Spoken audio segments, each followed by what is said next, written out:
Hello बच्चों, आज मैं आपके लिए एक बार फिर से रस चैप्टर लेकर के आई हूँ।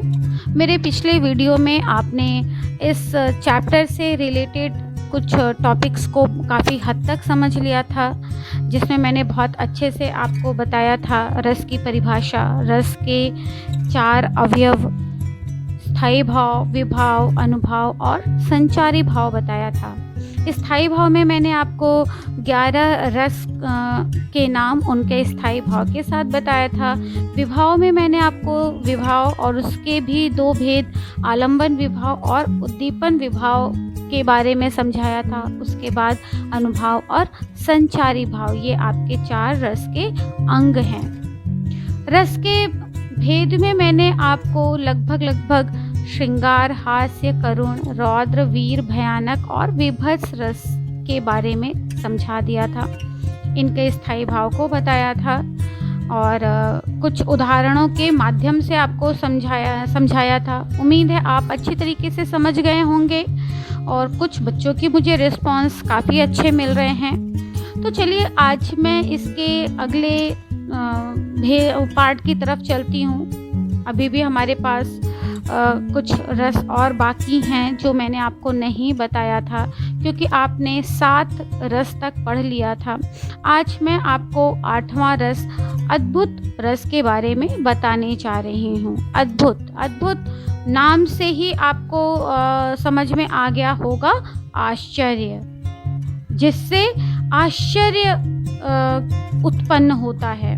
मतलब जब हम किसी वस्तु का वर्णन करते हैं, मान लीजिए कोई एक ऐसी चीज़ जिसको सुनकर के बहुत आश्चर्य हो और वो बहुत अद्भुत लगे, तो वहाँ पे अद्भुत रस होता है। कि जब किसी व्यक्ति या वस्तु इत्यादि को देख करके मन में जो आश्चर्य या विस्मय का भाव उत्पन्न होता है, तो यह रस अपनी उस अवस्था में, कौन सी अवस्था, आश्चर्य की अवस्था में पहुँच जाता है, तो वहाँ पे अद्भुत रस होता है। जैसे आपने ताजमहल देखा, ताजमहल को देख करके बहुत आश्चर्य हुआ, या फिर ईश्वर का विकराल का मतलब एक बहुत विशाल रूप, विराट रूप देखा, वहाँ देख करके आश्चर्य हुआ। मैंने आपको अपने पहले वीडियो में भी बताया था। मतलब जो हमारे मन में विस्मय जगा दे, विस्मय का भाव ले आए, वहाँ पे अद्भुत रस होता है, जिसका स्थायी भाव आश्चर्य होता है। तो आज मैं आपको कुछ एग्जाम्पल, 1-2 एग्जाम्पल के ज़रिए मैं आपको बताऊंगी कि उदाहरण है। देख यशोदा शिशु के मुख में सकल विश्व की माया, क्षण भर को वह बनी अचेतन, हिल न सकी कोमल काया। देखिए, आप इन पंक्तियों को पढ़ करके समझने की कोशिश करिए, क्योंकि रस आप किसी भी पंक्ति को पढ़ करके तभी समझ सकते हैं जब आपको उन पंक्तियों का अर्थ पता चले। देखिए, अर्थ आपको समझ में आए या ना आए, ये मैटर नहीं करता है। आप जब किसी भी पंक्ति को 1 या 2 बार रिपीट करेंगे, पढ़ेंगे, तो ऑटोमेटिक, पूरा तो नहीं लेकिन कुछ अर्थ आपको ज़रूर समझ में आएगा, और वो जो आपने कुछ समझा वही आपको एकदम क्लियर कर देगा कि आपको उस पंक्ति को पढ़ करके कौन सा रस समझ में आया या कौन सा भाव आपके मन में जागृत हुआ। तो यहाँ पे देखिए कि देख यशोदा शिशु के मुख में। अब आप समझ सकते हैं कि यशोदा शिशु का मतलब होता है बच्चे के मुख में देख करके यशोदा क्या हुई, सकल विश्व की माया, पूरे विश्व को उन्होंने शिशु के मुख में देख लिया। आपको आप याद भी आ रहा होगा कि जब एक बार भगवान श्री कृष्ण मिट्टी खाने लग गए, तो यशोदा माँ ने उनका मुंह खोलने के लिए कहा, और जब कृष्ण ने, चूँकि वो उनका बाल्यावस्था था, बालक थे, शिशु थे, तो जब उन्होंने अपना मुंह खोल करके अपनी माँ को दिखाया, मीन्स यशोदा को दिखाया, तो यशोदा माँ उनके उस मुख में पूरा ब्रह्मांड उन्होंने देख लिया। वो देख करके ही क्या हुआ, पूरे विश्व की जो माया थी, यानी कि पूरा जो ब्रह्मांड था, वो शिशु के मुख में, यानी कृष्ण के मुख में यशोदा ने देख लिया। क्षण भर को वह बनी अचेतन, क्षण भर को यानी वो चीज़ देख करके उन्हें आश्चर्य हुआ, अद्भुत चीज़ थी, यानी कि जिसको देख के वो विस्मृत रह गई, विस्मय में भर गई कि वो अचेतन हो गई। अचेतन यानी अनकॉन्शियस। उनको कुछ भी समझ में नहीं आया कि ये क्या हो गया। उन्होंने कृष्ण के मुख में ऐसा क्या देख लिया, मीन्स एक पूरा ब्रह्मांड देख लिया। ये अपने में एक आश्चर्य की बात थी। एक छोटे से मुंह में पूरा ब्रह्मांड कैसे दिख सकता है। तो ये चीज़ देख करके यशोदा जो थी वो क्षण भर के लिए अचेतन हो गई, विस्मृत हो गई। उनका शरीर जो था वो निस्तेज हो गया था एकदम। बिल्कुल कोई भी उनके में भाव नहीं आ रहे थे। वो एकदम अनकॉन्शियस हो चुकी थी। हिल न सकी कोमल काया, वो अपने आप को हिला नहीं पा रही थी, क्योंकि वो शिशु के मुख में पूरे ब्रह्मांड को देख करके बहुत ही आश्चर्य में आ गई थी। यानी कि जो चीज़ देख करके आश्चर्य हो जाए, अद्भुत लगे, वहाँ पे वो अद्भुत रस होता है, जिसका स्थायी भाव मैंने आपको बताया आश्चर्य है या विस्मय हम कहेंगे कि विस्मय है। तो अभी हम एक एग्जाम्पल के साथ और देखेंगे कि राणा की पुतली फिरी नहीं, तब तक चेतक मुड़ जाता था। मीन्स महाराणा प्रताप की आंखें अभी फिरी नहीं कि बीच में एक खाई थी और तब तक क्या हुआ, चेतक मुड़ गया। मुड़ करके मीन्स वो खाई के पार चला गया। यानी ये भी तो एक अपने में आश्चर्य वाली बात है कि अभी हम कुछ सोच रहे हैं और अभी हमारी जो सोच में चल रहा है वो अचानक से हो गया। तो ये सारी चीज़ें देख करके हमें आश्चर्य हो जाता है। तो यहाँ पे वही आश्चर्य यानी विस्मय का भाव था कि अभी महाराणा प्रताप सोच ही रहे थे कि वो खाई को कैसे पार करेंगे कि अचानक से उन्होंने देखा कि चेतक उनके घोड़े का नाम है, कि वो चेतक जो था वो मुड़ जाता था। वो खाई के उस पार पहुंच गया। तो ये सारी चीज़ें देख करके महाराणा प्रताप एकदम आश्चर्यचकित रह गए, विस्मृत रह गए। उनके लिए ये बहुत अद्भुत चीज़ थी। तो आपको देख करके समझ में आ गया, ये एग्ज़ाम्पल पढ़ के समझ में आ गया कि जब देख करके मन में कोई भी आश्चर्य या विस्मय का भाव आ जाता है तो वहाँ पे अद्भुत रस होता है। मीन्स ऐसी कोई चीज़ जिसे देख के आपको एकदम आप विस्मृत हो जाएं, कोई भी चीज़ अद्भुत हो जाए तो वहाँ पे अद्भुत रस होता है। अब हम अपने अगले रस की तरफ चलेंगे, जो है शांत रस। शांत का मतलब जब चित्त एकदम शांत दशा में होता है। मीन्स कि कोई फीलिंग्स नहीं, कोई भाव नहीं, एकदम शांत, कुछ भी महसूस नहीं हो, जब इंसान एकदम भावहीन रहता है। मीन्स कि इसके अंतर्गत ज्ञान की प्राप्ति या संसार से वैराग होने पर या प्रभु परमात्मा का ज्ञान हो जाने पर जो भाव मन को शांति प्रदान करते हैं, तब यह रस अपनी उस अवस्था में पहुंचता है। कौन सी अवस्था? शांत की अवस्था। तो वहाँ पे शांत रस होता है। मीन्स कि आपने ये देख करके समझा कि वहाँ पे ज्ञान की प्राप्ति होती है, संसार से वैराग होने की बात होती है, या प्रभु या परमात्मा के ज्ञान हो जाने पर जो मन में भाव आते हैं, वहाँ पे शांत रस होता है। मीन्स जिसका स्थायी भाव है निर्वेद। निर्वेद का मतलब शांत। तो इसको हम एक बार एक उदाहरण से देखेंगे कि जब मैं था तब हरि नाही, अब हरि हैं मैं नाही, सब अंधियारा मिट गया जब दीपक देखा माही।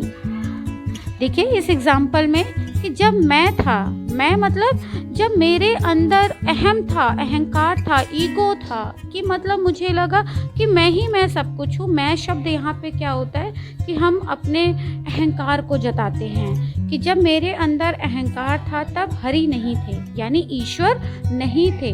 अब हरि हैं मैं नहीं। मीन्स कि जब ईश्वर आ गए तो मेरे अंदर का अहंकार भी खत्म हो गया। सब अंधियारा मिट गया जब दीपक देखा माही, कि जब मेरे अंदर का पूरा अहंकार खत्म हो गया, ईगो मेरे अंदर की खत्म हो गई, तब मेरे मन का अंधेरा भी दूर हो गया। जब दीपक देखा माही, दीपक का मतलब होता है रोशनी, रोशनी का मतलब होती है पॉजिटिविटी कि चारों तरफ। और यहाँ पॉजिटिविटी कैसी है? ज्ञान की, कि जब मुझे ज्ञान मिल गया, ज्ञान की प्राप्ति, जब मुझे ईश्वर समझ में आ गए, जब मेरे अंदर वैराग आ गया, मुझे परमात्मा का ज्ञान हो गया, तब मेरे अंदर का जो अंधेरा था वो दूर हो गया।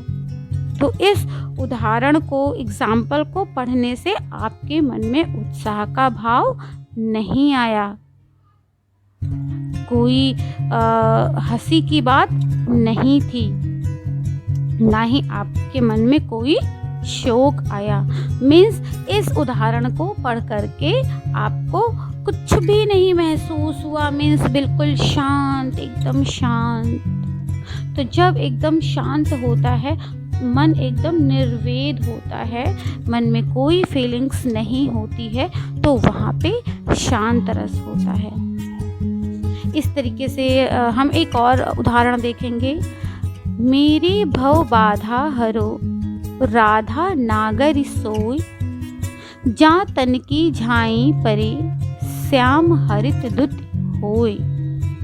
देखिए बच्चों, आप लोग एक चीज़ का ध्यान रखेंगे कि आपका जो रस चैप्टर है वो आपकी पंक्तियों पर आधारित है।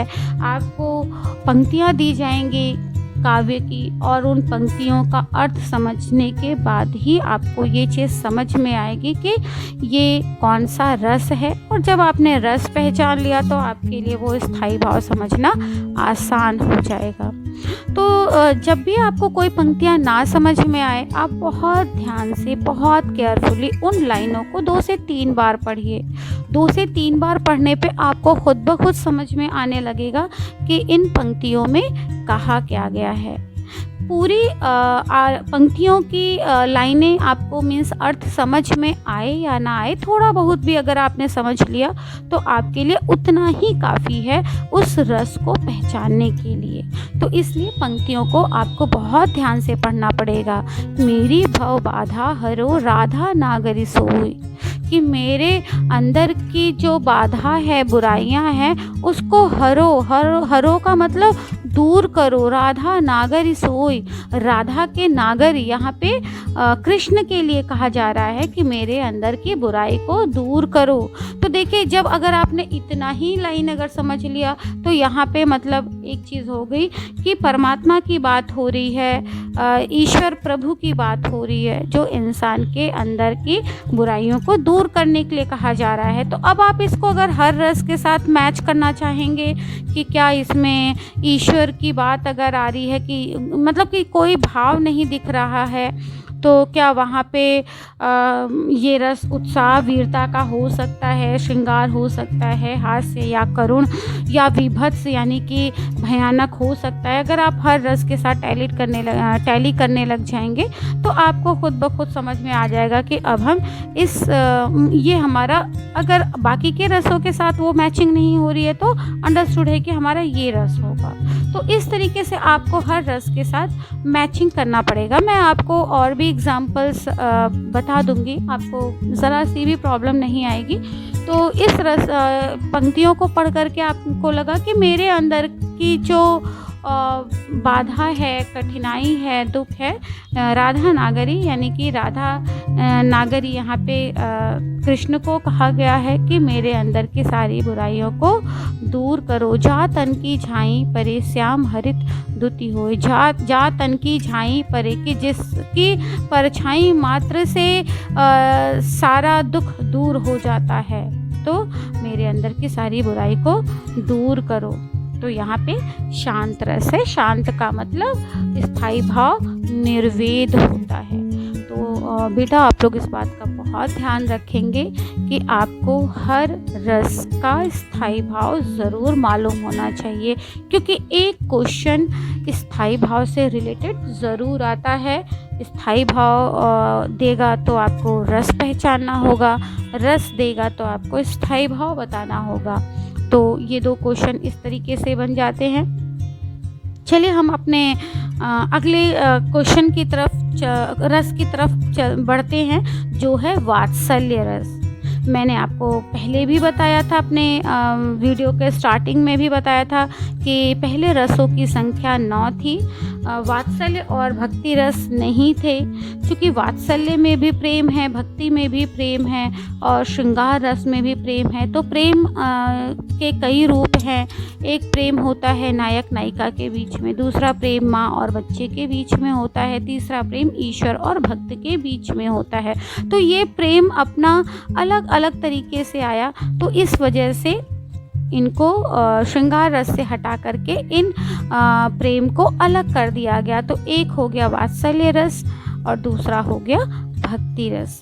तो हम वात्सल्य रस देखेंगे। वात्सल्य मतलब वत्सलता, जो इसका स्थायी भाव है, जहाँ पे माँ और बच्चे के बीच में प्रेम होता है। मतलब माँ बच्चा है, माता पिता, मतलब हम कह सकते हैं माता पिता का अपने बच्चे के साथ जो प्रेम होता है वो वात्सल्य रस के अंतर्गत आता है। तो ये तो आप देख करके समझ सकते हैं कि इसके अंतर्गत माता का अपने बच्चे के प्रति प्रेम होता है, या पिता का अपने बच्चे के प्रति प्रेम होता है, या फिर गुरुजन का शिष्य के प्रति प्रेम होता है। मतलब जैसे एक अध्यापक का भी अपने शिष्यों के साथ, जैसे मेरा आप लोगों के साथ जो लगाव है, स्नेह है, जो प्रेम है, वो वात्सल्य रस के अंतर्गत आएगा। गुरु शिष्य के बीच का प्रेम भी वात्सल्य रस के अंतर्गत आता है। तो इसका स्थायी भाव वत्सलता या वत्सलता होता है। तो इस चीज़ को ध्यान में रखेंगे। चलिए मैं इसको आपको एक उदाहरण के साथ बताती हूँ कि यशोदा हरि पालने झुलावे, हल रावे दुलरावे मलहावे, जोई सोई कछ गावे। यहाँ पे यशोदा की बात हो रही है कि यशोदा हरि का मतलब कृष्ण को पालने में झुला रही हैं। हल रावे दुलरावे मलहावे, उनको प्यार से दुलार कर रही हैं, उनको थपकी दे रही हैं, जो कुछ भी मन में आ रहा है कह रही हैं। मीन्स आप लोगों ने देखा है कि बच्चों को खिलाते समय माता पिता जो होते हैं वो खुद एक बच्चे बन जाते हैं और उन्हीं की ज़बान में, मतलब बच्चों के ही हिसाब से तोतली भाषा में बोलने लगते हैं।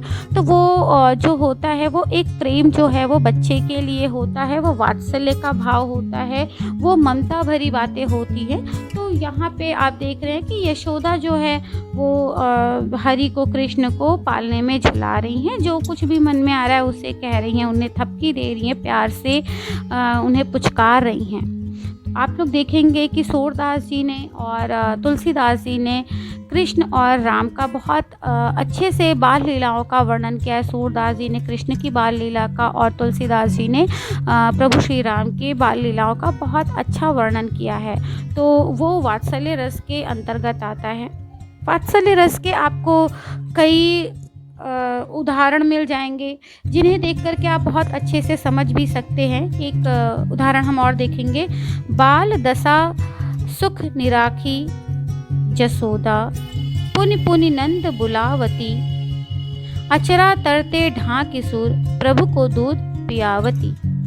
कि बाल दशा मुख निरखी, कि अपने बच्चे के चेहरे को बार बार यशोदा जो है वो देख रही हैं, क्योंकि वो चेहरा इतना अच्छा है कि यशोदा का जो है, जो आँखें हैं वो उस चेहरे से नहीं हट पा रही हैं और बार बार वो नंद को बुला रही हैं।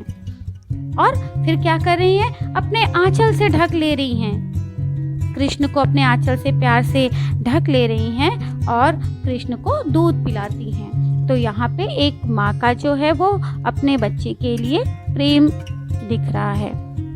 ऐसे कई एग्जाम्पल हैं वात्सल्य रस के जिन्हें आप पढ़ेंगे तो आपको खुद ब खुद समझ में आ जाएगा। ज़्यादातर जो भी एग्जाम्पल आता है वो कृष्ण से संबंधित होता है या राम के बचपन की बात आती है।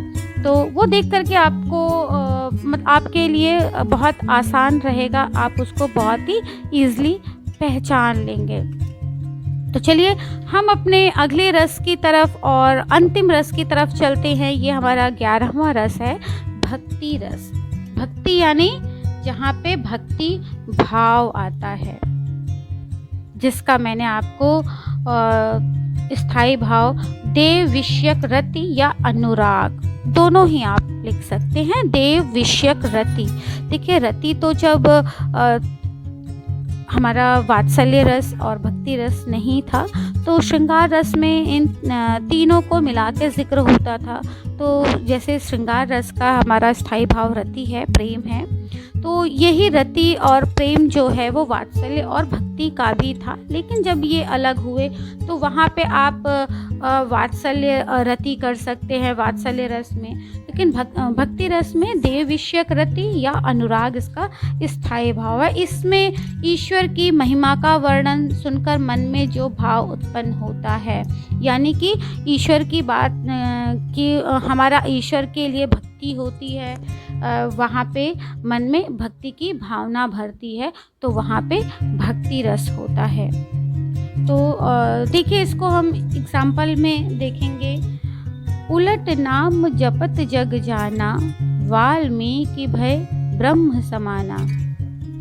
उलट नाम, देखिए यहाँ पे वाल्मीकि की बात आ रही है कि वाल्मीकि एक महान कवि थे, आप सब ये बात जानते हैं, उन्होंने रामायण की रचना की थी। लेकिन उसके पहले जो उनका जीवन था कि वो एक बहुत बड़े डाकू थे। मैं आप लोगों को थोड़ी सी उनकी एक शॉर्ट स्टोरी बताऊंगी कि वो डाकू थे और छोटी मोटी चोरियां करके यानी लूटपाट करके अपने परिवार का पेट पालते थे। एक बार जंगल में वो ऐसे ही लूटपाट करने के इरादे से बैठे थे कि कुछ साधु वहाँ से गुजरते हैं, वो उन साधुओं को पकड़ लेते हैं। तो साधु कहते हैं ठीक है, हमारे पास तो वैसे कुछ नहीं है, लेकिन जो कुछ भी है हम तुम्हें दे देंगे, लेकिन पहले ये बताओ तुम लूटपाट करते क्यों हो। तो वाल्मीकि ने बताया कि वो अपने परिवार का पेट पालना होता है उन्हें, इसलिए वो इन लूटपाट के ज़रिए ही अपने परिवार की जिम्मेदारियों को उठाते हैं। तो साधु लोग कहते हैं अच्छा ठीक है, तो क्या तुम जो गलत काम कर रहे हो उस गलत के जो तुम पाप कर रहे हो, क्या उस पाप का भागीदार तुम्हारा परिवार भी होगा। तो वाल्मीकि कहते हैं कि क्यों नहीं होगा, क्योंकि मैं तो जो भी करता हूँ उन्हीं के लिए करता हूँ, आखिर उनको कोई दुख तकलीफ़ ना हो इसलिए मैं ये काम करता हूँ। तो साधु कहते हैं ठीक है, अगर ये बात है तो अच्छी बात है, लेकिन एक काम करो, जाके तुम अपने परिवार से पूछ करके आओ कि जो वो पाप कर रहे हैं क्या उस पाप के भागीदार वो हैं।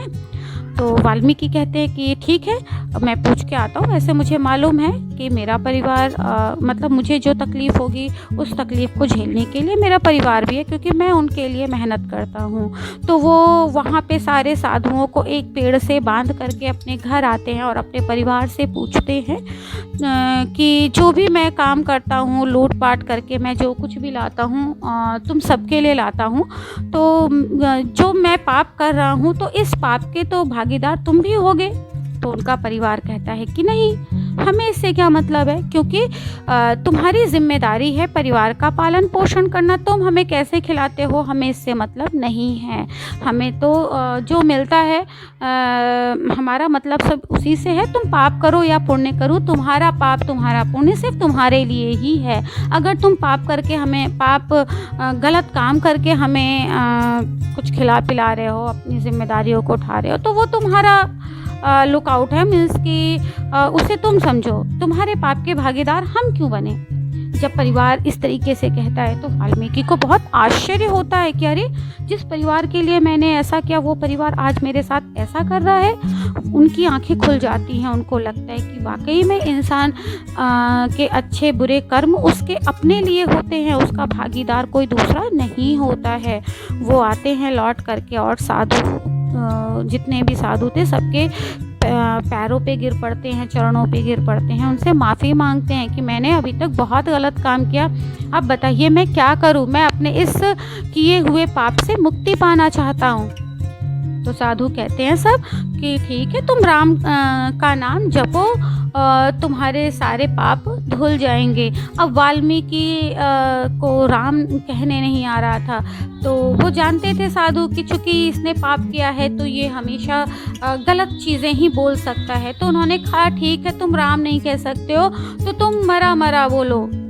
तो यहाँ पे जो आप उदाहरण देख रहे हैं ना कि उलट नाम जपत जग जाना, कि उन्होंने उल्टा नाम जपना शुरू किया, मरा मरा मरा मरा मरा मरा राम, है ना। देखा, मरा मरा कहते कहते कैसे राम राम आ गया। आप भी इसको ट्राई करके देखेंगे कि वाल्मीकि भय ब्रह्म समाना, कि उल्टा नाम जपते जपते वाल्मीकि ब्रह्म के समान हो गए। उनके अंदर की सारी जो बुराइयां थी वो ख़त्म हो गई, उनके सारे पाप धुल गए, वो एक महान कवि हुए, पूरी दुनिया उनको जानने लग गई।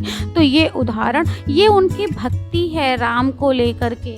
तो इसमें जो है परमात्मा के लिए मन में ईश्वर की महिमा का वर्णन था, यहाँ पे वो भक्ति भावना देखी। तो मैं आपको भक्ति रस का एक और एग्जाम्पल बताती हूँ।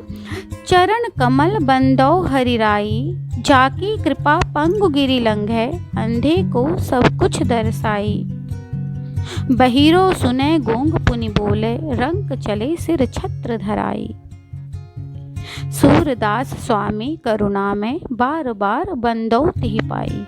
यहाँ पे देखिए भक्ति की भावना है कि एक भक्त जो है वो ईश्वर के चरण कमल के समान चरण की वंदना कर रहा है, कि जिस प्रभु की कृपा से पंगु यानी कि जो पंगु होता है, अपाहिज होता है, वो गिरि पर्वत को लांघ लेता है, मतलब वो ईश्वर की ही तो कृपा है उसके ऊपर। और अंधा जो है उसको सब कुछ दर्शाई दिखने लगता है। बहिरा यानी कि बहरा व्यक्ति जो होता है वो सुनने लगता है, और गूंगा व्यक्ति को आवाज़ मिल जाती है, गूंगा भी बोलने लगता है। रंक चले सिर छत्र धराई, और जो रंक होते हैं, गरीब होते हैं, उनके सिर पर छत्र, वो भी राजा बन जाते हैं। कि ऐसे ईश्वर की मैं बार बार वंदना करता हूँ। तो यहाँ पे भक्ति भावना है। तो इस तरीके से भक्ति रस के और भी एग्जाम्पल हैं जो मैं आपको बता दूंगी, और आप खुद भी समझ जाएंगे कि मीरा और कृष्ण की भक्ति है, क्योंकि मीरा कृष्ण की बहुत बड़ी भक्त थी। तो जहाँ पे मीराबाई के भी दोहे आ जाए, मीरा के पद आ जाए, मीरा की भक्ति भावना आ जाए, वहाँ पे भक्ति रस आता है। तो बच्चों, आज मैंने पूरी तरीके से इस रस चैप्टर को कंप्लीट कर दिया। आप अच्छे तरीके से समझ गए होंगे। मैं आपको अगले वीडियो में कुछ इम्पॉर्टेंट चीज़ें आपको बता दूंगी जो आप अच्छी तरीके से समझ जाएंगे। तो एक बार मैं आपको फिर से एक चीज़ रिवाइज़ करने जाऊंगी। मैंने अपने पिछले वीडियो में बताया था कि अगर किसी भी रस का संचारी भाव पूछा जाए, देखिए ध्यान रखिएगा, स्थायी भाव फिक्स होता है। हर रस का स्थायी भाव मैंने आपको बता दिया। संचारी भाव हर रस में अलग तो होता है, लेकिन जब आपको पंक्तियों का अर्थ नहीं समझ में आएगा तो आपके लिए संचारी भाव बताना मुश्किल हो जाएगा। तो इसके लिए मैंने इजी करने के लिए आपको 2 शब्द बताए थे। आपको याद भी आ गया होगा कि वो 2 शब्द क्या थे। बिल्कुल सही सोचा आपने। वो शब्द थे आवेग और औत्सुक्य। आवेग मतलब हमारे मन में जब किसी चीज़ को देख करके, मतलब कि जो हम पंक्ति पढ़ रहे हैं, काव्य की लाइनें पढ़ रहे हैं, हमारे मन में एक जो जिज्ञासा पैदा होती है, जो उत्सुकता आती है, जो हमारे मन में भाव उद्दीप्त होने लगते हैं, तो वो सारी चीज़ें मिल करके वो जो भाव बनाते हैं वो आवेग और औत्सुक्य के होते हैं। तो जब आप किसी भी रस में, चाहे श्रृंगार हो, भक्ति हो, अद्भुत रस हो या फिर शांत हो, यानी कि 11 रस में किसी भी रस का अगर संचारी भाव पूछता है तो आप आवेग और औत्सुक्य ही लिखेंगे। तो आज मैंने आपको ये रस चैप्टर कंप्लीट कर दिया। उम्मीद है आप अच्छी तरीके से समझ गए होंगे। कुछ और बातों के साथ, इम्पॉर्टेंट टॉपिक्स के साथ मैं अगला वीडियो इसी चैप्टर का लेकर के फिर आपके सामने आऊँगी। तब तक के लिए धन्यवाद।